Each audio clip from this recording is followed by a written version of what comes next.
Hi friends, ಜಾನು ಕನ್ನಡ ಬ್ಲಾಗ್ಸ್ಗೆ ಸ್ವಾಗತ. ಇವತ್ತು ನನ್ನ ಅಡುಗೆ ಮನೆಯಲ್ಲಿ ಬೆಳಗಿನ ತಿಂಡಿಗೆ ರೊಟ್ಟಿ ಹಾಗೆಯೇ ಒಣಮೀನು ಸಾಂಬಾರು ಮಾಡ್ಕೊಳ್ತಿದ್ದೀನಿ. ನಾಳೆಯಿಂದ ಶ್ರಾವಣ ಸ್ಟಾರ್ಟ್ ಆಗ್ತಾ ಇದೆ. ನಾಳೆಯಿಂದ ಒಣಮೀನು ಏನು ಮಾಡೋಂಗಿಲ್ಲ, ಮನೆಯೂ ಕೂಡ ಕ್ಲೀನ್ ಮಾಡ್ಕೊಳ್ತಿದ್ದೀನಿ. ಹೋದ ವಾರದಲ್ಲಿ ತಂದಿರೋದು ಒಣಮೀನು ಇತ್ತು, ನಾಳೆಯಿಂದ ಮಾಡೋಂಗಿಲ್ಲ ಅಂತ ಹೇಳ್ಬಿಟ್ಟು ಇವತ್ತೇ ಬೆಳಗ್ಗೆನೇ ಮಾಡಿದರೆ ಬೆಳಗ್ಗೆ ಮಧ್ಯಾಹ್ನ ಸಂಜೆ ತಿಂದರೆ ಖಾಲಿ ಆಗುತ್ತೆ ಅಂತ ಹೇಳ್ಬಿಟ್ಟು ಮಾಡ್ತಿದ್ದೆ. 2 ಥರದ ಮೀನಿತ್ತು, ಸಣ್ಣದು ಮತ್ತು ದೊಡ್ಡದು. ಸಣ್ಣದು ಬೇಡ ಅಂತ ಹೇಳ್ಬಿಟ್ಟು ಪಕ್ಕದ ಮನೆಯವ್ರಿಗೆ ಕೊಟ್ಟೆ, ದೊಡ್ಡ ಮೀನು ಅಷ್ಟೇ ನಾನು ಮಾಡಿಕೊಂಡೆ. ಸಣ್ಣ ಮೀನು ಸಾಂಬಾರು ಕೂಡ ಚೆನ್ನಾಗೇ ಆಗುತ್ತೆ, ಬಟ್ ಅದನ್ನೆಲ್ಲ ಕ್ಲೀನ್ ಮಾಡೋಕ್ಕೆ ಸ್ವಲ್ಪ ಟೈಮ್ ಬೇಕು. ಜಾಸ್ತಿ ಆದರೆ ತಿನ್ನೋಕ್ಕೂ ಆಗೋಲ್ಲ, ನಾಳೆ ಅಮಾವಾಸ್ಯೆ ಎಲ್ಲ. ಹಾಗಾಗಿ ಈ ಕಡೆ ಒಂದು ದೊಡ್ಡ ಬಟ್ಲು ತೊಗೊಂಡ್ಬಿಟ್ಟು ಅದಕ್ಕೆ ಮೊದಲು ನಾನೇನು ಕಾಯ್ಸೋಕ್ಕಿಟ್ಟಿದ್ನೋ ಆ ನೀರನ್ನ ಹಾಕೊತಿದ್ದೀನಿ.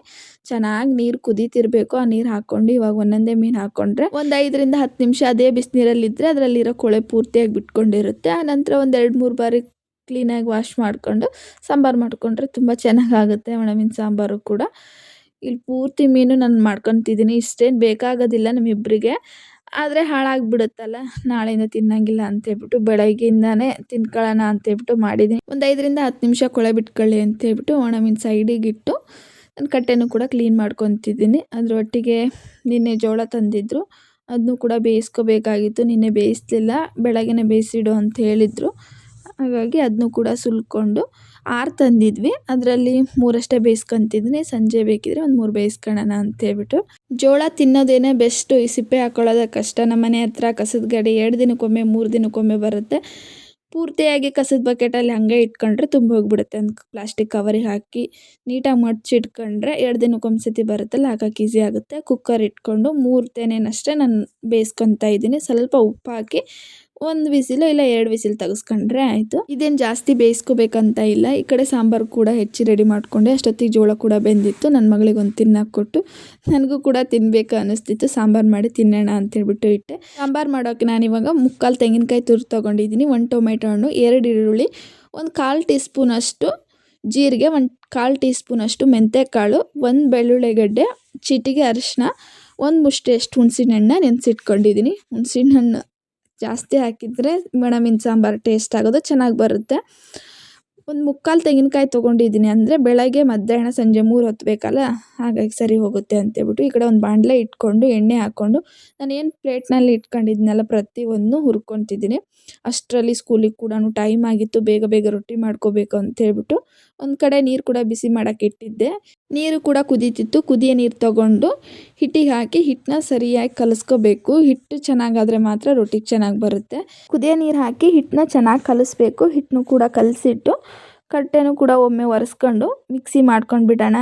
ಯಾಕಾದರೂ ಒಮ್ಮೆ ನಾನು ಸಾಂಬಾರು ಮಾಡ್ತಿರ್ಬೇಕಾದ್ರೆ ಕರೆಂಟ್ ಹೋಗೋದು ಜಾಸ್ತಿ, ಅದೇನಕ್ಕೋ ಗೊತ್ತಿಲ್ಲ. ಹಾಗಾಗಿ ಮಿಕ್ಸಿ ಮಾಡ್ಕೊಂಡು ಬಿಡೋಣ ಅಂತೇಳ್ಬಿಟ್ಟು ನಾನು ತಟ್ಟೆಲಿ ತೋರಿಸಿದ್ನಲ್ಲ ಅದನ್ನೆಲ್ಲನೂ ಹುರಿದು ಇಟ್ಕೊಂಡಿದ್ದೆ. ಇವಾಗ ಮಿಕ್ಸಿ ಮಾಡ್ಕೊಂಡಿದ್ದೀನಿ. ಅದರೊಟ್ಟಿಗೆ ಖಾರ ಪುಡಿ, ಸಾಂಬಾರು ಪುಡಿ ಹಾಕ್ಕೊಂಡಿದ್ದೆ.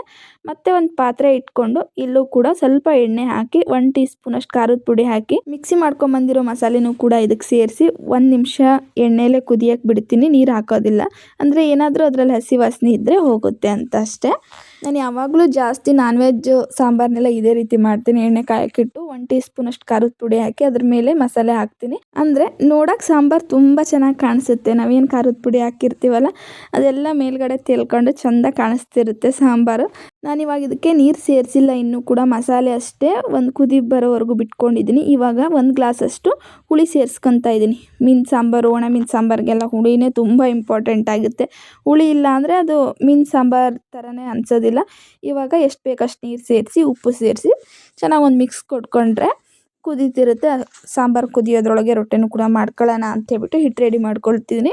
ಕಟ್ಟೆನ ಮತ್ತೊಮ್ಮೆ ಒರೆಸ್ಕೊಂಡು ಹಿಟ್ಟು ಹಾಕ್ಕೊಂಡು ನಾದ್ಕೊತಿದ್ದೀನಿ. ಹಿಟ್ಟು ಚೆನ್ನಾಗಾಗಿದ್ದರೆ ರೊಟ್ಟಿನೂ ಕೂಡ ಚೆನ್ನಾಗಿ ಬರುತ್ತೆ. ಅಂದರೆ ಕುದೀತಿರೋ ನೀರನ್ನೇ ಹಿಟ್ಟು ಕಲ್ಸೋಕ್ಕೆ ಉಪಯೋಗಿಸ್ಕೋಬೇಕು. ನಂತರ ಕಟ್ಟೆ ಮೇಲೆ ಹಾಕ್ಕೊಂಡು ಹೀಗೆ ಒಂದು 5 ರಿಂದ 6 ನಿಮಿಷ ಚೆನ್ನಾಗಿ ನಾದ್ಕೊಂಡ್ರೆ ರೊಟ್ಟಿ ಮಾಡಬೇಕಾದ್ರೆ ರೊಟ್ಟಿ ಎಲ್ಲಿ ಹರ್ಕೊಳ್ಳೋದಿಲ್ಲ. ಹಿಟ್ಟು ರೆಡಿ ಮಾಡಿಟ್ಕೊಂಡ್ರೆ ಬೇಗ ಬೇಗ ಉತ್ಕೊಂಡ್ಬಿಡ್ಬೋದು. ಇವಾಗ ಹಿಟ್ಟು ಕೂಡ ರೆಡಿ ಆಯಿತು. ಒಂದು ರೊಟ್ಟಿ ತೊಗೊಂಡು ಪುಟ್ಟದಾಗಿ ಸ್ವಲ್ಪ ಬಡ್ಕೊತೀನಿ, ಆನಂತರ ಉತ್ಕೊತೀನಿ. ಅಲ್ಲಿ ಒಣಮೀನು ಸಾಂಬಾರು ಕೂಡ ಕುದೀತಿತ್ತು. ಮೀನನ್ನ ಕ್ಲೀನಾಗಿ ತೊಳೆದು ಹಾಕಿ ಆನಂತರ ರೊಟ್ಟಿ ಮಾಡ್ಕೊಳ್ಳೋಣ ಅಂತೇಳ್ಬಿಟ್ಟು ಮೀನು ತೊಳೆಯೋಕ್ಕೆ ಹೋದೆ. ಈ ಕಡೆ ಹಂಚು ಕೂಡ ಕಾಯಕ್ಕೆ ಇಟ್ಟಿದ್ದೀನಿ. ಒಂದು 5 ರಿಂದ 10 ನಿಮಿಷ ಮೀನನ್ನ ಬಿಸಿನೀರಲ್ಲಿ ಹಾಕಿಟ್ಬಿಟ್ರೆ ಪೂರ್ತಿ ಕೊಳೆ ಬಿಟ್ಕೊಂಡಿರುತ್ತೆ. ಟೈಮ್ ಇದ್ದರೆ ಒಂದು 10 ನಿಮಿಷ ಬಿಡಿ, ಇಲ್ಲಾಂದರೆ ಒಂದು 5 ನಿಮಿಷ ಬಿಟ್ಟರೆ ಸಾಕಾಗುತ್ತೆ. ಚಿಕ್ಕದಾಗಿ ಹೆಚ್ಚಿ ಬಿಸಿನೀರಲ್ಲಿ ಹಾಕಿದರೂ ಆಗುತ್ತೆ. ಹೆಚ್ಚಿಲ್ಲ, ಹಾಗೆ ಬಿಸಿನೀರಲ್ಲಿ ನೆಂದಿರುತ್ತಲ್ಲ, ಒಂದರಲ್ಲಿ 2 3 ಹಾಗೆ ಕಟ್ ಮಾಡಿದ್ರು ಬರುತ್ತೆ. ಒಂದು 4-5 ಸರ್ತಿ ಚೆನ್ನಾಗಿ ತೊಳ್ಕೊಬೇಕು ಮೀನನ್ನ. ಇದರಲ್ಲಿ ಉಪ್ಪು ಜಾಸ್ತಿ ಇರುತ್ತೆ, ಇದಕ್ಕೆ ಸ್ವಲ್ಪ ಹುಳಿ ಹಾಕಿ ನಾನು ತೊಳ್ಕೊತಿದ್ದೀನಿ, ಅಂದರೆ ಕ್ಲೀನ್ ಆಗಿಬಿಡುತ್ತಲ್ಲ, ಮೊದಲೇ ಅದರಲ್ಲಿ ಉಪ್ಪು ಇರುತ್ತೆ ಅಂತೇಳ್ಬಿಟ್ಟು ಒಂದು 4-5 ಬಾರಿ ತೊಳ್ಕೊಂಡು ಇವಾಗ ಮೀನು ಕುದೀತಿರುವ ಸಾಂಬಾರಿಗೆ ಮೀನ ಸೇರಿಸಿ ಮತ್ತೆ ಸ್ವಲ್ಪ ಹೊತ್ತು ಕುದಿಯಕ್ಕೆ ಬಿಡ್ತೀನಿ. ಅಂದರೆ ಒಣ ಮೀನು ಫ್ಲೇವರ್ ಅದರಲ್ಲಿ ಬಿಟ್ಕೋಬೇಕಲ್ಲ, ಹಾಗಾಗಿ ಈ ಕಡೆ ಒಣ ಮೀನು ಸಾಂಬಾರು ಕೂಡ ರೆಡಿ ಆಯಿತು, ಕುದೀತಿದ್ದು. ಈ ಕಡೆ ಹಂಚು ಕೂಡ ಕಾಯ್ತಿದೆ. ರೊಟ್ಟಿನೂ ಕೂಡ ಬೇಗ ಬೇಗ ಉದ್ದಿ ಬೇಯಿಸ್ಕೊಂಡ್ಬಿಡ್ತೀನಿ. ಒಂದು ಉದ್ದಷ್ಟೊತ್ತಿಗೆ ಒಂದು ಕೂಡ ಬೇಯ್ಕೊಂಡೇ ಇರುತ್ತೆ. ಸ್ಕೂಲಿಗೆ ಕೂಡ ಟೈಮ್ ಆಗಿತ್ತು, 8 ಗಂಟೆ ಮೇಲೇ ಆಗಿತ್ತು. 8:30 ಮೇಲೆ ಇವ್ರಿಗೆ ತಿಂಡಿ ಕೊಡ್ತೀನಿ, ನನ್ನ ಮಗಳು ಮತ್ತು ನನ್ನ ಹಸ್ಬೆಂಡ್ಗೆ. 9 ಗಂಟೆ ಅಷ್ಟೊತ್ತಿಗೆ ಅವರು ಕೂಡ ತಿಂಡಿ ಮುಗಿಸ್ಕೊಂಡಿರ್ತಾರೆ. 9 ಗಂಟೆ ನಂತರ ಒಂದು 10ರಿಂದ 20 ನಿಮಿಷ ಅವಳು ಸ್ನಾನ ರೆಡಿ ಮಾಡೋಕ್ಕೆ ಒಂದು 10ರಿಂದ 20 ನಿಮಿಷ ಹೋದ್ರೂ 9:20ಕ್ಕೆ ಅವಳು ಹೋಗ್ತಾಳೆ.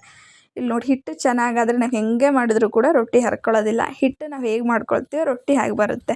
ರೊಟ್ಟಿ ಹಾಕ್ಕೊಂಡು ನಾನು ದೊಡ್ಡಕ್ಕೆ ರೊಟ್ಟಿ ಮಾಡ್ಕೊತೀನಿ. ಅಂದರೆ ಇಷ್ಟಿಷ್ಟೇ ಮಾಡ್ಕೊಂಡು ಕೂರೋಕ್ಕಾಗೋದಿಲ್ಲ, ಸ್ಕೂಲಿಗೆ ಟೈಮ್ ಆಗುತ್ತೆ ಅಂತ ಹೇಳ್ಬಿಟ್ಟು ದೊಡ್ಡಕ್ಕೆ ಮಾಡಿ ತೆಗೆದುಬಿಡ್ತೀನಿ. ಅವಳು ತಿಂಡಿ ತಿನ್ನೋದೇ ಒಂದು 1/4 ಗಂಟೆ, ಒಂದು ಅರ್ಧ ಗಂಟೆ ಆಗುತ್ತೆ. ಫೋನ್ ನೋಡಿಕೊಂಡು ಇಲ್ಲ ಟಿ ವಿ ನೋಡಿಕೊಂಡು ಒಂದು ಸ್ವಲ್ಪ ತಿನ್ನೋದ್ರಷ್ಟೊತ್ತಿಗೆ. ಅವಳು ತಿಂಡಿ ತಿನ್ನೋಷ್ಟೊತ್ತಿಗೆ ನಾನು ಇನ್ನು ಉಳಿದ ರೊಟ್ಟಿನೂ ಕೂಡ ಮಾಡಿ ತೆಗೆದು ಅವಳು ಬಾಕ್ಸಿಗೆ ಕೂಡ ತಿಂಡಿ ಹಾಕಿಟ್ಟಿರ್ತೀನಿ.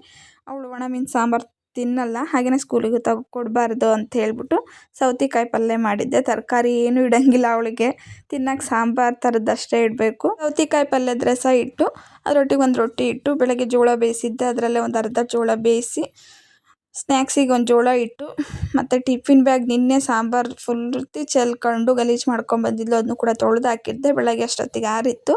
ಸ್ನ್ಯಾಕ್ಸು, ಟಿಫಿನು, ನೀರು ಬಾಟ್ಲೆಲ್ಲ ಇಟ್ಟು ಇಲ್ಲಿ ಟಿಫಿನ್ ಬ್ಯಾಗ್ ರೆಡಿ ಆಯಿತು. ಇನ್ನು ಸ್ಕೂಲ್ ಬ್ಯಾಗ್ ಅವಳನ್ನ ರೆಡಿ ಮಾಡಿಸಿದ್ರೆ ಆಯಿತು. ತಿಂಡಿ ಸರಿ ತಿನ್ನಲಿಲ್ಲ, ನಾನೇ ತಿನ್ನಿಸ್ಬೇಕೀಗ ಅವಳಿಗೆ. ಅವಳದು socks, dress, tie, belt, socks ಎಲ್ಲನೂ ಪ್ರತಿದಿನ ತಂದು ಒಂದು ಬದಿ ಇಟ್ಕೊಂತೀನಿ ನಾನು. ಇವತ್ತು ತಿಂಡಿ ತಿನ್ನಲಿಲ್ಲ ಅವಳು. ಅದೇ ಟೈಮಲ್ಲಿ ಸ್ನಾನ ಮಾಡಿಸ್ಕೊಂಬಂದು ಬೇಗ ಅವಳಿಗೆ ಬಟ್ಟೆ ಎಲ್ಲ ಹಾಕಿ ರೆಡಿ ಮಾಡ್ಕೊಳ್ತಿದ್ದೀನಿ. ಅಂದರೆ ಬೆಳಗ್ಗೆ ಜೋಳ ಬೇಯಿಸಿದ್ನಲ್ಲ, ಅದರಲ್ಲೇ ಒಂದು ಅರ್ಧ ತೆನೆ ತಿಂದಳು. ಹಸುವಾಗಿಲ್ಲ ಅಂತೇಳ್ಬಿಟ್ಟು 1-2 ತುಂಡು ಅಷ್ಟೇ ರೊಟ್ಟಿ ತಿಂದು ಸಾಕು ಅಂತ ಬಿಟ್ಟಳು. ನನಗೆ ಸಮಾಧಾನ ಆಗಲಿಲ್ಲ, ಅಲ್ಲಿ ಹೋಗಿ ಮತ್ತು ಹೊಟ್ಟೆ ಹಸ್ದ್ರೆ ಏನು ಮಾಡ್ತಾಳೆ ಅಂತೇಳ್ಬಿಟ್ಟು ನಾನೇ ಯೂನಿಫಾರ್ಮ್ ಹಾಕಿದ್ನಲ್ಲ, ಬಟ್ಟೆ ಮೇಲೆ ಗಲೀಜು ಮಾಡ್ಕೊತಾಳೆ ಅಂತೇಳ್ಬಿಟ್ಟು ನಾನೇ ಕುದಿಸ್ಕೊಂಡು ಒಂದು ರೊಟ್ಟಿ ತಿನ್ನಿಸಿದೆ, ತಿನ್ಕೊಂಡ್ಳು. ಅಷ್ಟೊತ್ತಿಗೆ ಅವಳು ಸ್ಕೂಲ್ ಬ್ಯಾಗ್ ಕೂಡ ರೆಡಿ ಮಾಡಿಟ್ಟು, ಆನಂತರ ಅವಳಿಗೂ ತಲೆ ಬಾಚಿ ಪೌಡ್ರೆಲ್ಲ ಹಚ್ಚಿ ರೆಡಿ ಮಾಡಿ ಸ್ಕೂಲಿಗೆ ಕಳಿಸಿದೆ. ಟೈಮ್ 9:20 ಆಗೇ ಬಿಟ್ಟಿತ್ತು. ಅಷ್ಟೊತ್ತಿಗೆ ನಾಳೆಯಿಂದ ಶ್ರಾವಣ ಅಂತೇಳ್ಬಿಟ್ಟು ಮನೆ ಕ್ಲೀನ್ ಮಾಡ್ಕೊತಿದ್ದೆ. ಸೋಫಾ ಕವರು, ಹಾಗೆಯೇ ಬೆಡ್ಶೀಟು, ಬೆಡ್ ಕವರ್ ಎಲ್ಲನೂ ತೊಳೆದು ಹಾಕಿದ್ದೆ. ಮಳೆ ಕೂಡ ಇರಲಿಲ್ಲ, ಸ್ವಲ್ಪ ಬಿಸಿಲಿತ್ತು, ಆರುತ್ತೆ ಅಂತೇಳ್ಬಿಟ್ಟು ಬೆಡ್ಶೀಟ್ ಎಲ್ಲ ಹೊರಗೆ ಹಾಕಿದ್ದೆ. ಪಾಟಲ್ಲಿ ಒಂದು ಗಿಡ ಕೂಡ ಹಚ್ಚಿದ್ದೆ, ಬೆಳೀತೇ ಇಲ್ಲ ಅಂದ್ಕೊಂಡಿದ್ದೆ, ಎಷ್ಟು ಚೆನ್ನಾಗಿ ಚಿಗುರು ಬಂದಿತ್ತು ಅಂದರೆ ನೋಡಿ. ನೆಕ್ಸ್ಟ್ ಅಡುಗೆ ರೂಮ್ ಒಂದು ಕ್ಲೀನ್ ಮಾಡೋದಿತ್ತು, ಒಣ ಮೀನು ಒಂದು ಇತ್ತಲ್ಲ ಅಂತ ತಿಂದು ನೆಕ್ಸ್ಟ್ ಅಡುಗೆ ರೂಮ್ ಕ್ಲೀನ್ ಮಾಡೋಣ ಅಂತೇಳಿ ಇದ್ದೆ. ಈ ಮಂಗಳವಾರದ ಬೆಳಗಿನ ದಿನಚರಿ ನಿಮಗೆ ಇಷ್ಟ ಆಯಿತು ಅಂದ್ಕೊಳ್ತೀನಿ. ಇಷ್ಟ ಆದರೆ ಲೈಕ್ ಮಾಡಿ, ಸಪೋರ್ಟ್ ಮಾಡಿ. ಬೈ.